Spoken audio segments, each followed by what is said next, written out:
Hey, what's up guys? Time for another sous vide video. I haven't done one in a while.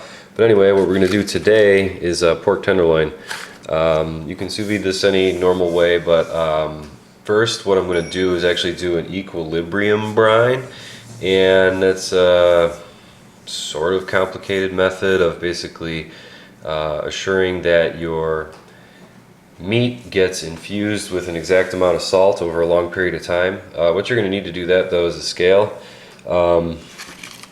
What you want to do is weigh your pork tenderloin, and I already did that. This comes out to about 941 grams, a little over 2 pounds I guess. So when you get your meat amount, what you're going to want to do is tear away your glass here, or your measuring cup or whatever, and put in the equal amount of water. So I have 941 grams of water here, which is about 940 milliliters. And then I want to do a 1% brine. So what I did was, I tear weighted this, and then I put approximately 9.5 grams of salt in there. So what we're going to do then, after we get all our stuff together, is just put the cold water the cold water into the bowl, dissolve the salt here, and then we're going to add our meat. And once we're done with that, we're just going to let this sit in the fridge for tomorrow. So I'm using rough kosher salt, or coarse kosher salt. You don't really want to use table salt for any of these sorts of brines, as it has iodine in it and it doesn't really have a very good flavor. So just go ahead and stir it up for a little bit, and just let it sit covered in your refrigerator overnight, and then I'll come back tomorrow and show you what to do. So thanks for watching. Okay, also one other thing, I want to make sure that you know to dissolve all the salt in the water until the water is perfectly clear. It doesn't exactly look perfectly clear, but I can assure you it is. Also, another thing, I want you to basically, if there's any excess blood or anything in the bag, obviously just give it a quick rinse and dry it off, and then place it in the bowl and cover it up and store it overnight. So that's all. Okay, as you can see here, I got them nice and dried off, and I'm just going to go ahead and put these right in the water. Make sure everything's submerged, which shouldn't be a problem. There should be plenty of water. Don't worry about curling them up or anything like that. In order to keep the water along the top portion good though, I'm going to suggest putting a piece of saran wrap over the top. That'll just create some surface tension and allow the water to remain over the top. And it also will help with the evaporation, so there isn't as much. So anyway, just wanted to show you that. Thanks. Okay, it's now tomorrow. As you can see, our brine looks like it's done. Without a salinity sensor or whatever, you can't really tell if it's exactly done, but I figure this is probably long enough to get it pretty darn close. The water has turned pink from blood and stuff, but we're now done. So with typical brines, you want to rinse off your meat after you're done brining. However, with an equilibrium brine, that's not necessary, because the meat currently has the perfect amount of salinity already, and it's not going to absorb any more at this point, basically due to some sort of crazy physics stuff that I researched online and blah blah blah blah blah. But anyway, what we're going to want to do now is just dry these off, keep them as dry as possible, and then that's pretty much the only thing we need to really do at this point. And then what we're going to do is put them directly into our vacuum bag. We're not going to season them at all. We'll get plenty of seasoning from the brine and as well as the searing portion of the process we're going to do here. So as you can see, the meat maybe looks a little plumper to you. I don't know, kind of seems that way. It's holding a lot more water than it normally would. It's the point of doing this brine, which then will yield a nice juicy piece of pork. So what we have here is a 1 gallon Wearing Pro vacuum bag. I love these things. They're really nice. They're a little more expensive, but it doesn't really matter when you're cooking stuff that's this good. So anyway, I'm going to go ahead and seal these up and put these in my circulating water at 135 degrees for a little over 2.5 hours. Now, according to this book that I have, I don't know if you can see that, but it says to get medium rare, you want to do 131 degrees for 3 to 6 hours. Medium, 140 degrees for 2 to 4 hours. I want mine sort of in between medium rare and medium. My wife doesn't really care for medium rare pork, so I'm going to try to do like 2.5 to 3 hours at 135 degrees Fahrenheit, and that should yield exactly what I'm looking for. So that being said, let's seal this up and put it in the bath, and then I'll come back at you in about 2.5 to 3 hours. Kind of want to keep these separated, that way they'll get a nice even amount of water, cooling them even, or heating them evenly rather. And that's pretty much it. You don't have to season them or anything. Nice part of the equilibrium brine. Okay, so we are good to go. You can see our pork tenderloins. And let's go ahead and plop these in our 135 degree, which you can't really see, circulator setup. And that's pretty much it. So I'll be back in a little bit with the rest of the process. Okay, we're all finished cooking. So it's been about 2.5 to 3 hours, and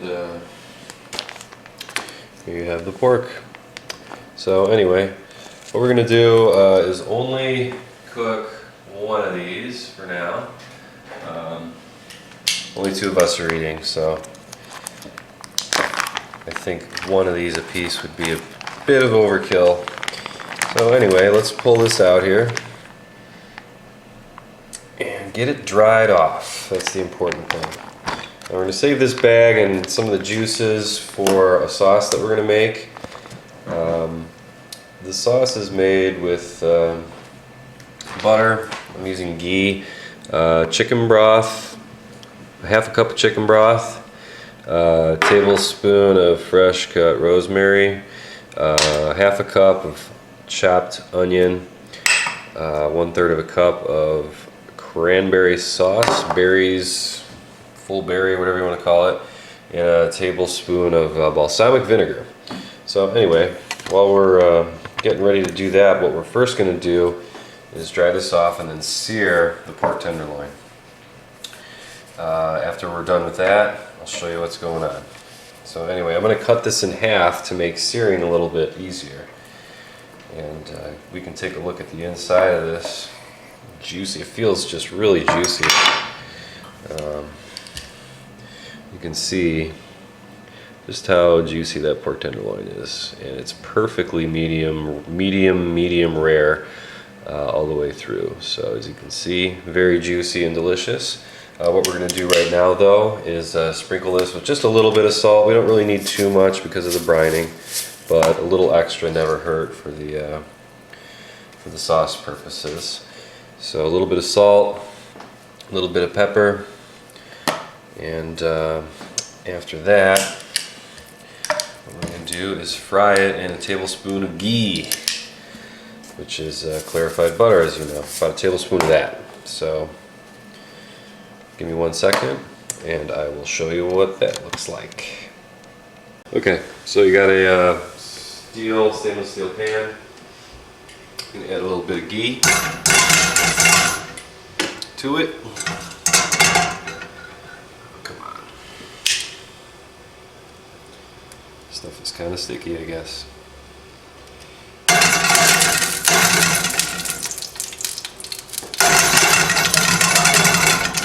There we go.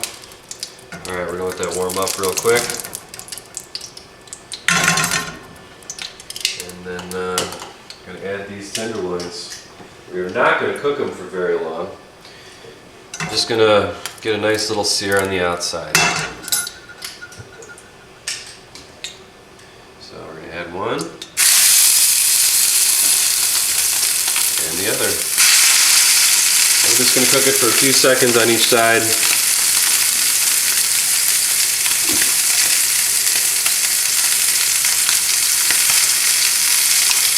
Show you what that looks like. Don't worry if it starts to stick. We're going to use that for our sauce, so don't worry. Start to stick and burn, no problem. Crank the heat up to high.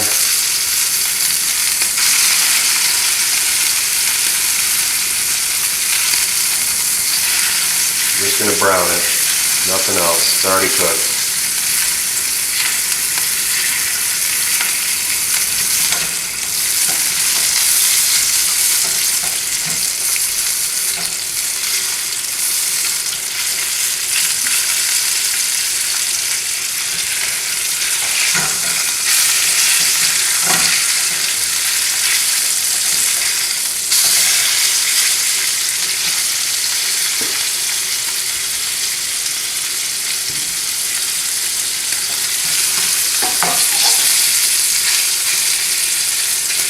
Give it a nice little caramelization on the outside.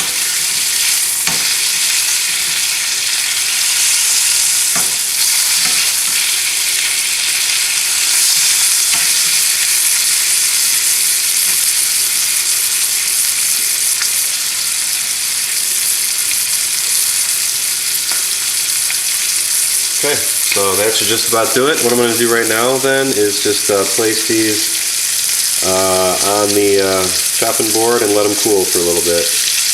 Okay, now for the sauce, what we're going to do is just add a little more ghee.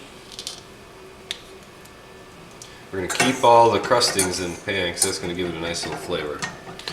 So we're going to take that, our tablespoon of rosemary, and our half cup of onions, and start to saute them.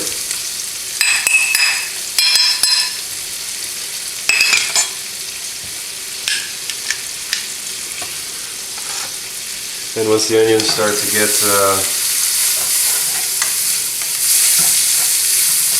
nice and clear, we're going to add the rest of our ingredients. But for right now, I'm just going to let these saute. It smells amazing. And I'll be right back in a second when these are ready. It should be about 2 to 3 minutes, so I'll save some of your time here watching that cook.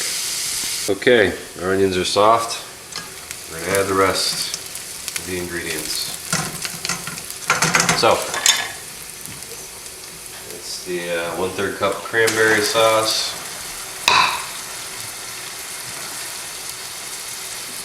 Half a cup of chicken broth. This is going to help deglaze the pan, which is going to be really good. And basically the tablespoon here of balsamic vinegar.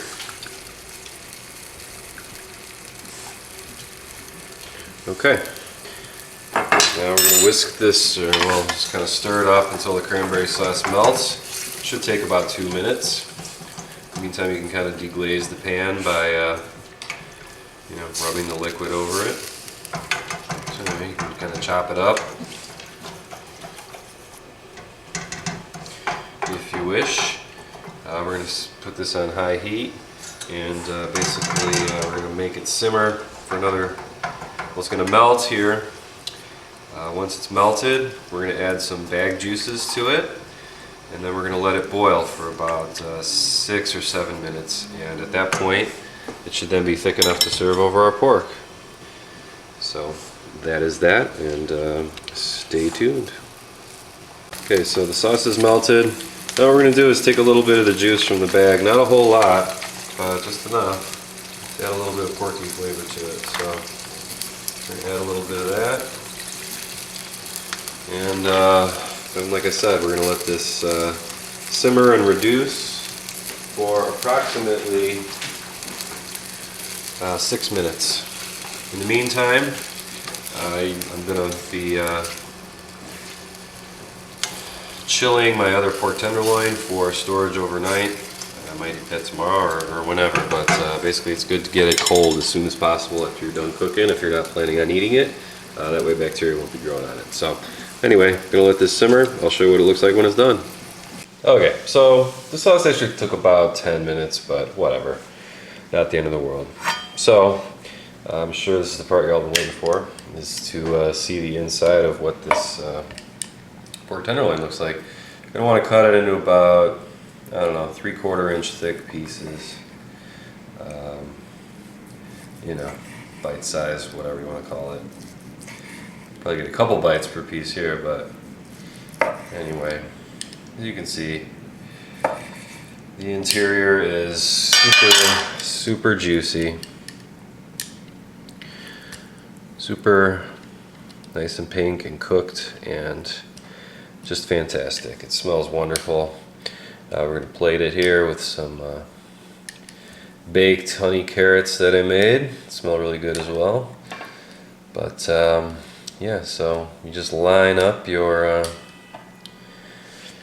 tenderloin on the plate and spoon over some sauce, and that's pretty much it.